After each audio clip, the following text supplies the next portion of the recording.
Hey everyone, welcome back to 996 The Howl. We are rapidly approaching the best time of the off season. We got the draft Friday, June 26th, and a few days later, 5 days later, July 1st, we have free agency day as well. So a lot of things are going to happen. There's already a lot of smoke around Utah and maybe the Detroit Red Wings. We'll see what happens, what all shakes out, but hopefully, finally, for sure, we'll get some news and some exciting news for the Utah Mammoth. So this video will be the free agency preview, the players I think Utah should probably go after. But to be honest, this free agent class is pretty brutal, pretty lackluster. I think one of the biggest superstars or biggest names is Alex Tuck, who for sure the Utah Mammoth should stay away from. Goalies, I talked about goalies a couple of videos ago. I put on the board, I listed out the free agent goalies that Utah should go after, so we won't focus or waste time on goalies again. And defensemen, I didn't even waste time looking at defensemen. Like, Utah does not need more defensemen, and if anything, Simishev or Lamoureux, for sure Simishev, should be getting a spot next year. If they do decide that Durzi is included in some sort of trade package, then yes, you should probably go out and see what's out there on free agency to see if you could find some sort of either Durzi replacement or more supplementary defenseman for Simishev or Lamoureux. As for these players listed in red behind me, these are the free agents for the Utah Mammoth. So all of these players, except Hayden, can willy-nilly sign with any team on July 1st.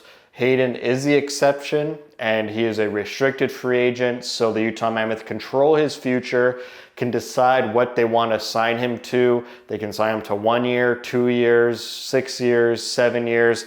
And considering how lackluster this center free agent class is, it's probably just best to do a short-term bridge for Hayden and see where you're at after a year or two. See how Desnoyers progresses, Baudouin, Smith, maybe like they're saying, try Ginla at center. Just see where all that falls in a year or two and then make your final decision on Hayden. If, like Durzi, he's not included in a trade package. I know a lot of people just want to get rid of Hayden immediately, but for me, it's going to be tough to replace him through free agency. Other players on this board, Stenlund, he unfollowed the Utah Mammoth on Instagram.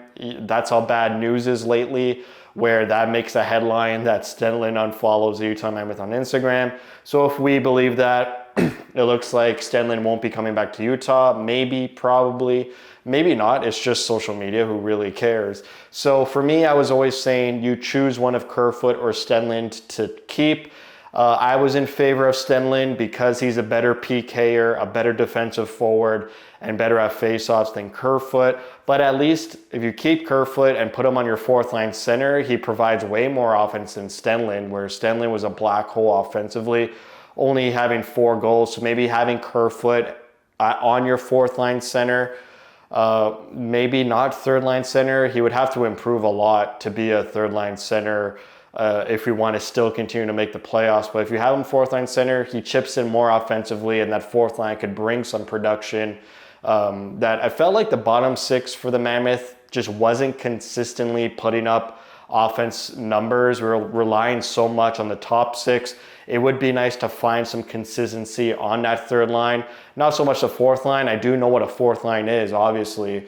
More defensive, more tight checking, more keep the puck out of your net. But at least the third line could have been more consistent in scoring goals and helping the team out offensively. I would probably keep Nick DeSimone just as a reliable, stable defenseman. There's always going to be injuries, and he's a good pro, doesn't really pout when he's scratched. And when he comes into the lineup after being scratched for like 10 games, he plays pretty solid. He's a solid defensive defenseman, which you probably want as a 7th D-man. And then I'm willing to walk away from Vanacek, Cole, Yamamoto. I know he's a fan favorite, but again, like Stenlund and Kerfoot, you got to pick one between Carcone and Yamamoto, and it seems like they did pick Carcone. So we'll see what happens with Yamamoto. Maybe just sign him league minimum and he's an extra forward because, again, injuries. I could be okay with that as well. Can we finally get on to the board? So let's start with the wingers first. Up first is Tarasenko, who, yeah, even just like, I know it's a pretty really strange free agency class For me, Tarasenko, you put him on the third line. Hopefully he scores 20 goals. You put him on PP2. Maybe he helps PP2 score some goals. He's got a connection with Bill Armstrong. Bill Armstrong was part of St. Louis when they drafted Tarasenko. He's probably not looking for a raise. He's 34 years old, so he is getting up there in age. Maybe 3 years, $4 million. It's a guy you throw out there to score goals on your third line. Maybe if your prospects, aren't really maturing enough to provide consistent offense. Like Daniel Boot probably has got that third line wing position, Iginla too. But if you don't see Boot as being a consistent goal scorer, then maybe you look elsewhere and try to get Tarasenko to at least beef up your bottom six to provide you some consistency in the goal department. Also, a couple of days ago, Bill Armstrong did an interview with KSL Sports, and he said that the team was going to get bigger through their prospects playing in the NHL and through free agency. And he wasn't even pressed on that. I don't know why he said that. He literally said, we're going to get big through free agency. So that's why I put Mason Marchment here. Is his first name Mason? Probably. We got Marchment up here on the board, who's 6'5", 212 pounds. So that's the biggest guy on this board. And if Bill Armstrong says they're going to get big through free agency, why not get one of the bigger players out there in free agency? He was traded to Columbus around the trade deadline, 45 points in 68 games played, $4.5 million cap hit he's coming off of. He hits pretty consistently, 1.2 to 1.5 hits per game. It's not the best. It's not a lot of volume, but he knows how to put the puck in the net. He scored a lot of goals against Utah as well.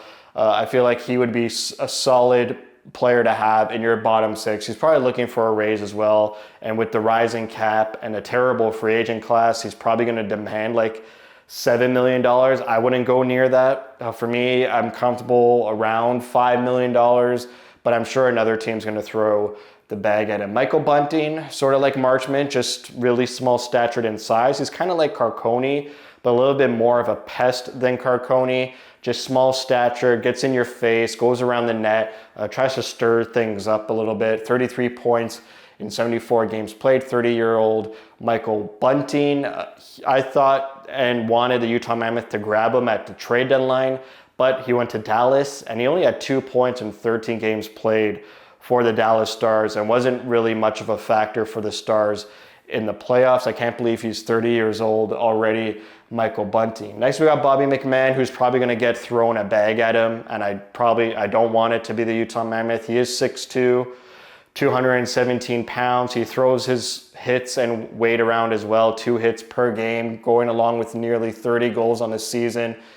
46 points in 78 games played, traded from the Leafs to the Kraken at the deadline. He had 10 goals in 18 games played for the Kraken after the trade deadline. He's probably going to get $6, $7, maybe $8 million on the market considering this class. And yeah, I wouldn't want Utah Mammoth to be that team. But again, he's on the board. He definitely would be an upgrade like McMahon, Cooley, Gunther. That could be a great second line. Even a McMahon, Keller, Schmaltz line and bring Krause down into the third or fourth line. That would be an upgrade as well. But a lot of these players, and when you're dealing with free agency, you're always looking at big contracts, at least 3 years. It could be like 3 to 5 years. And the balancing act the Utah Mammoth and Bill Armstrong need to do is when you sign a free agent, not only are you injecting a player into your core, you're taking away a spot from a prospect. And it's sort of this pivotal moment where which direction is Utah going to do? Are they going to fully commit to the young prospects, 19, 20-year-olds in Desnoyers, Iginla, Boot, Baudouin? Do they just immediately jump to the Mammoth? Do they do a sort of stopgap of 2 to 3 years, wait for them to develop it with the Roadrunners? Like when you sign a player that's going to be in your top 6 or your third line wing position, you are effectively taking away a spot from Iginla and Daniel Boot. But at the same time, those spots shouldn't be just given to them like candy to these prospects. They need to earn it. They need to compete for it. And it's not free. They really do need to work hard and grab those spots. And I would love if they did. So that's just a conundrum Bill Armstrong needs to deal with, where if you sign free agents, you're effectively just stealing away spots from your young prospects. Jamie Benn, he is now cheap at coming off a $1 million deal. I would love Jamie Benn on the roster, have him on the fourth line, him and McBain. That would be a force to be reckoned with. I know he's 37 years old. He's probably washed. Maybe a 1 or 2 year deal, maybe $1 million or $2 million is totally fine. He'll probably stay with Dallas since he's been with them his whole career. But I've always wanted Ben on my team, and he would be perfect on the fourth line, bring some playoff experience, and maybe a change of scenery just could help him. He still had 15 goals. Maybe he could just be the synergy Utah needs of that experience down in your lineup, fourth line, maybe plays the PK, maybe throws his body a little bit. Teams would be probably scared of a tandem of Ben and McBain on your fourth line.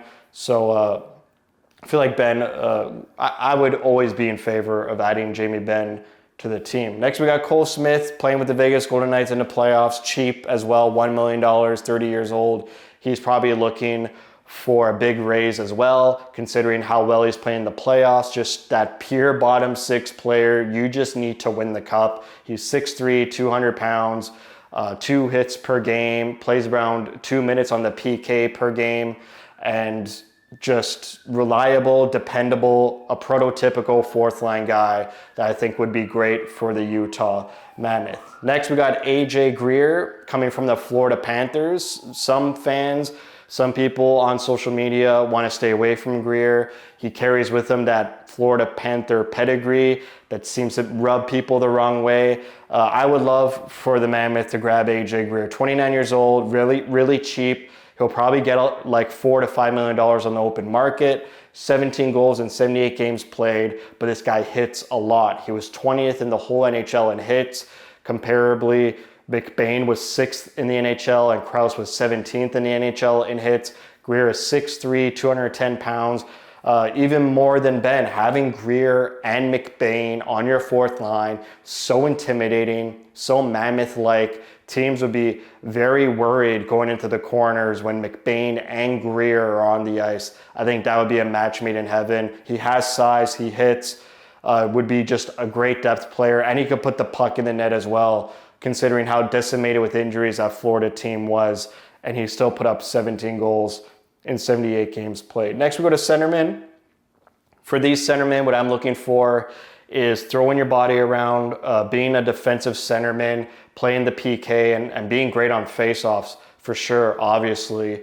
So we'll start with Jason Dickinson. Doesn't really throw his body too much. He is 6'2", 200 pounds, but he plays over 2 minutes per game on the PK. His faceoff isn't the greatest either, 49.3%. There's much better centermen here that have better faceoff numbers, but maybe you could get him for cheaper. I don't think he's going to demand $4 million on the open market. Just another depth centerman. If you're moving on from Stenlund, moving on from Kerfoot, maybe he could be a good fourth line, dependable centerman that you need. 7 goals, whereas Stenlund, again, only had 4 goals, so an upgrade there.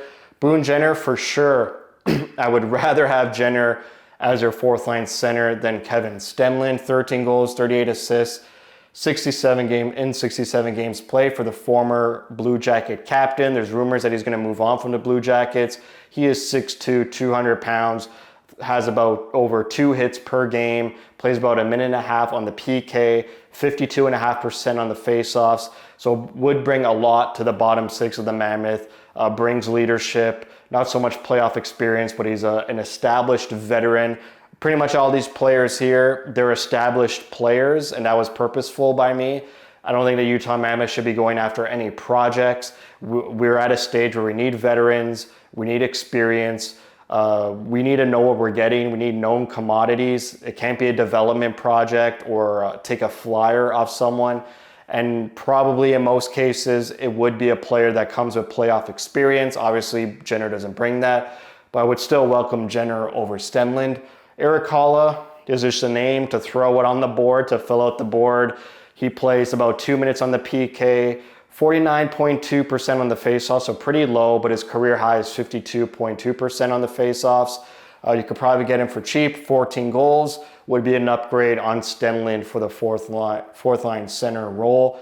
Scott Lawton, 32 years old, coming off a $3 million deal, probably looking at $5 million for Lawton. He had a 57.7% face-off percentage. I would pay $5 million for him to teach Logan Cooley how to perform on the face-offs. He hits a lot too, even though he's 6'1", over 2 hits per game and 2 minutes of PK time per game as well. Skull Lawton would be a huge upgrade on that fourth line center role as well. And then we got Sissons, again, coming off the Vegas Golden Knights, having a great playoff in that fourth line role with Cole Smith and with Dowd as well. Sissons is 6'1", averages about 1.5 hits per game, 56.5% on the faceoffs, and about 1.5 to 2 minutes per game on the PK. So these would be like pretty good upgrades over Stenlund if we're walking away from him. Just adds more of a defensive PK player in that center role, good on faceoffs as well. And maybe they could teach our young players how to win faceoffs. Maybe Stenlund wasn't really doing that. Maybe these types of players would help shepherd in these young centermen, because we got a lot of young centermen. I already named a lot of them: Baudouin, Desnoyers, Smith.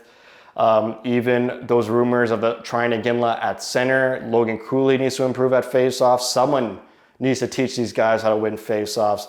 So maybe it wouldn't be, maybe it would be money well spent if you go to $4 or $5 million for a fourth line center who really knows how to win faceoffs, and maybe teach your group and younglings how to win faceoffs. So that's it for me. For free agency, is there someone on the board you think I should have added? Who would you target in free agency?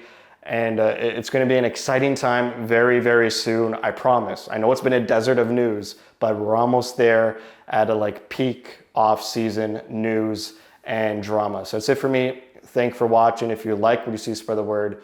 And as always, thank you for your support.